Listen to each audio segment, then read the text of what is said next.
If you've missed any of the earlier episodes of the Great Tastes series and want to see the shows and get all the recipes, go to greattastesmb.ca. Watch them when you want to watch them. Welcome back to Great Tastes of Manitoba and effortless, tasty turkey meals with Manitoba turkey producers. We are here with Chef Jason Wartzman. Now, this recipe is one of those where you put it in front of your guests at dinner and it's like, whoa.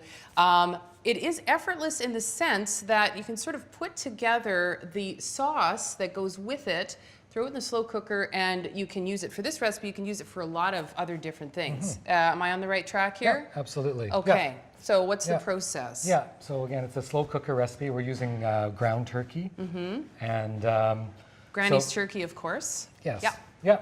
And then we're going to brown our vegetables. I've pre-chopped them already. Some of these are chopped by hand. You can also chop them in a food processor. Right. And I'm still a sucker for punishment. I don't have one yet. Everything I do is by hand. But you can obviously go. I know some people like to chop carrots that fine so their kids don't even know they're in there. Ah, very, very smart. Oh, peak of the market, by the way. Peak of the market carrots, delicious, and of course onion as well. So we'll get to that in a second. Yeah. So I'm just going to put a little bit of olive oil in the pan here, and I'm going to start by just sautéing these onions here.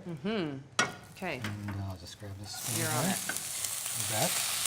So you got the slow cooker out again for this one too. Love that. Easy, easy, easy. Yeah. And you can just do this stuff in batches here. I've already browned the ground turkey here. Sure. Okay. Just speed things up a little bit. So I'm just going to dump that into the slow cooker here. Sorry, you want me to turn it up or? Sure, we can turn it up a little bit there. All right. Yeah. And yeah, we're just going to speed things up here. So we're going to put some tomatoes in here, and these are Roma tomatoes, canned tomatoes. And it's very important to drain all the juice out of them because a slow cooker really holds all the moisture in there. So you want to have a nice thick tomato sauce. You don't want it to be like all sort of runny. And does it matter like whole tomato? So I guess whole tomatoes would be better for that reason. They would, yeah. Okay. Crushed tomatoes, and sometimes the quality is a little bit poor. They're not taking the best quality tomatoes. They're using kind of the leftovers. Because I usually just, kind of use whatever's in my cupboard, but that makes sense, right? If you kind of put all that juice in there, it's not going to help it thicken. Yeah, and if you want to make a really nice sauce, you should use Italian tomatoes if you can, like real Italian San Marzano tomatoes. I've seen smoked canned tomatoes as well, or something. Like I guess could you take some liberties with that? Flavor, not going to ruin everything. Yeah. Okay. Okay, so we can. I'll just grab this and we'll just dump it in there. Okay. So the nice thing about a slow cooker is you just dump everything in. Shut that off, I guess. Well, we got a few more veggies here. That sure. We can Yes. Okay. Throw them in here. So we got our carrots here, and our celery. And of course, this is Italian, so we got some garlic in there too. And what are our spices this time around? This time, just very simple herbs for a classic bolognese sauce would be, we've got ground basil, about 2 teaspoons there. Okay.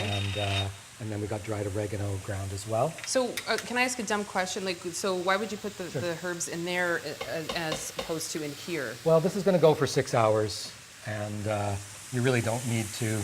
I mean, you could even put them in near the end. Oh, okay. Ideally, but they don't need to be browned. You won't get any flavor out of them by browning them. Okay. Yeah. So essentially, this is going to be it. So we can put pepper in there. We put some salt, and then it just goes for 6.5 hours on low. And we can just dump that in there now, so we can move on to the next step. Sure. Yeah. So, and of course, this this sauce, we're using it for this particular recipe. But what other kinds of things could you use this for? It's like a classic bolognese sauce, so any kind of a pasta dish will work for that. And I guess you could even do sloppy joes or a whole number of things with that. So that's essentially your sauce here, and it's just on low again, 6.5 hours. So we're going to build one now. Okay. So yeah, your sauce will look something like this at the end, and I've got some cooked rigatoni here. Yeah, so we can actually just dump that right into here. Oh, okay. Okay. I was going to build it in the pan. I mean, you can this do is why you're however you here, like, and I'm so glad you are. If you want to put a bit of spinach in, you can do that too. Okay. Yeah, it looks like this is a little bit stuck together here. Ideally, you can do this just right out of the pot too. Yeah, so the pasta will actually be hot, so then you can kind of... and then you really only have to put it in the oven for about 15, 20 minutes. Okay. And when everything's hot, and then it's ready to go. And so we got some mozzarella cheese here. You can mix in some parm if you want. You can put Italian pancetta in there. It's really sky's the limit on what you do with this. Right, okay. Yeah, So you just like sprinkle that on top? You bet. Okay. I am using my fingers here. Okay. So do you want to grab? I think, do we have one in the oven that we can grab a look at we here do. real quick? Yeah, absolutely. Okay. So we baked one over here. Yeah, this is quite an impressive. Well, it's it's just again, it's one of those lovely comfort food kinds of dishes, right? And again, effortless, pretty much. Yeah.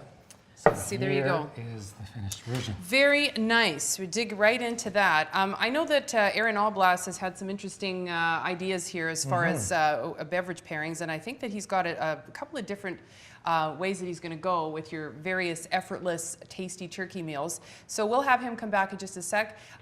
Stick around. Great Taste of Manitoba and Manitoba Turkey Producers. You're watching Great Tastes of Manitoba, brought to you in part by Manitoba Agriculture.